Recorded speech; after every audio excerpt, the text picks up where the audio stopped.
From using disabled people for publicity to pretty much scamming all his fans, MrBeast was once known as the most unproblematic YouTuber on the platform. But recently, fans have been questioning his acts of kindness. Is it genuine charity or just an attempt to gain more clout? Support Mama Rosie and these orphans for many years to come. So please click the donate button below the video or click the link.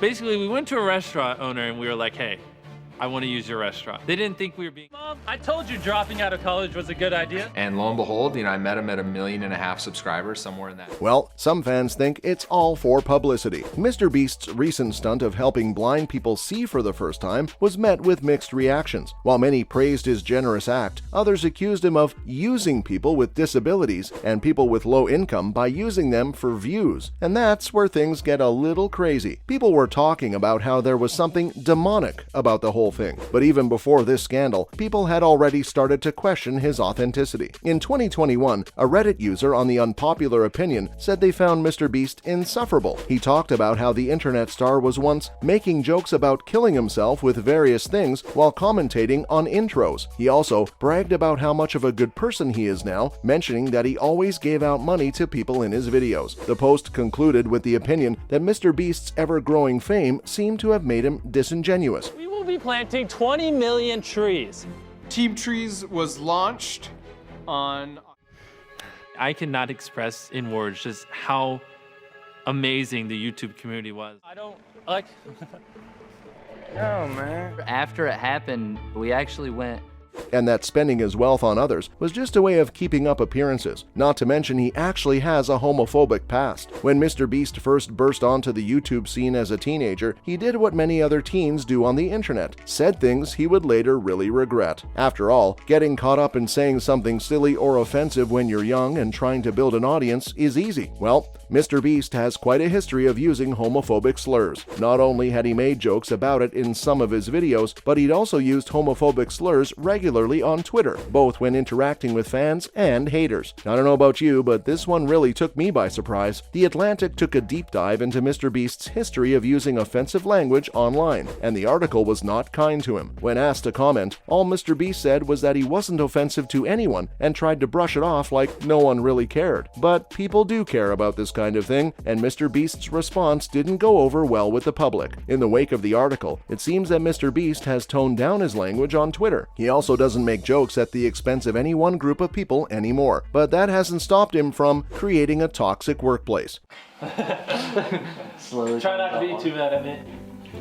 So, you saw me carrying this. Like, I don't like talking to people, but I just really like making videos. So, as weird as that sounds. This is a new weekly series where I'm getting companies to sponsor my videos. What?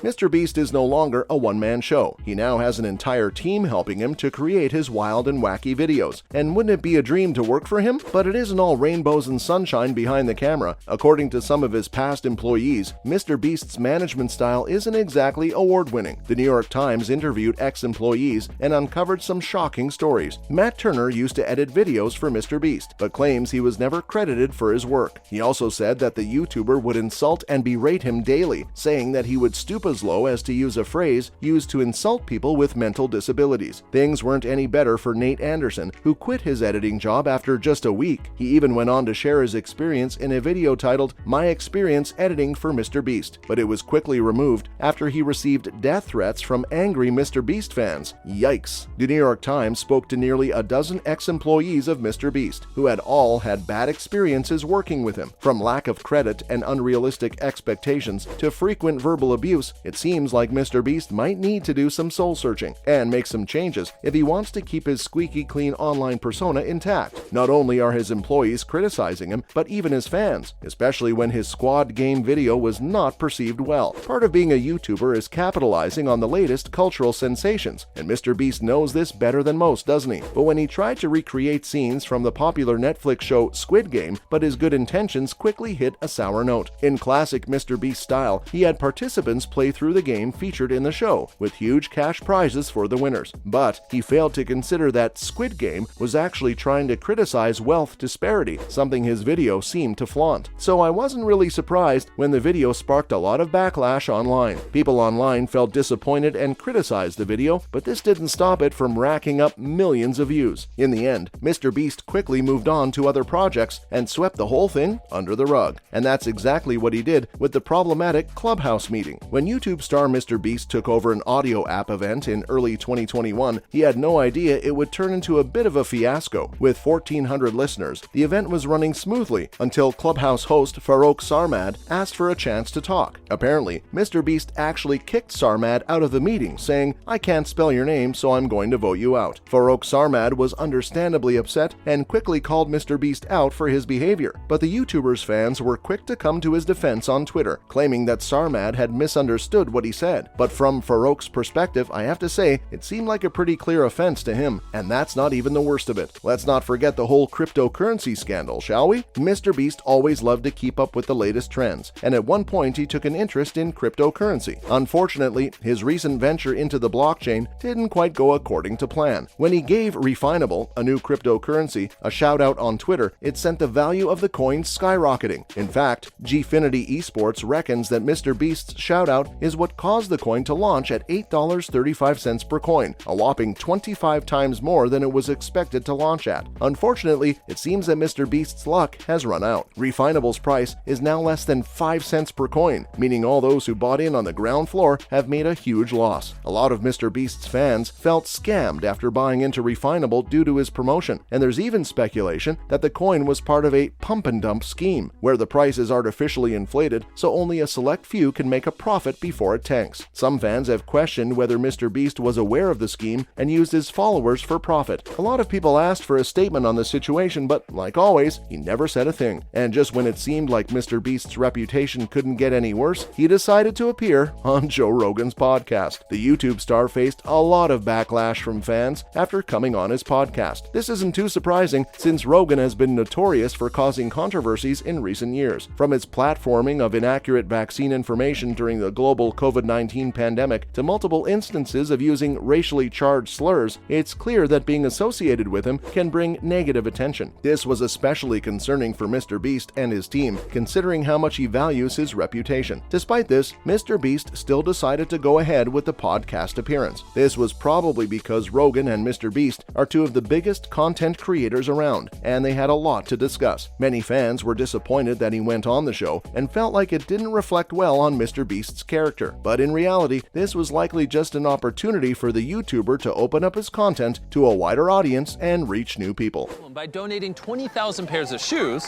We flew to Johannesburg, South Africa, where we found a charity called... The word got out quickly, and according to the teachers, the schools were more packed than they've ever been. With school... Take your time, no pressure.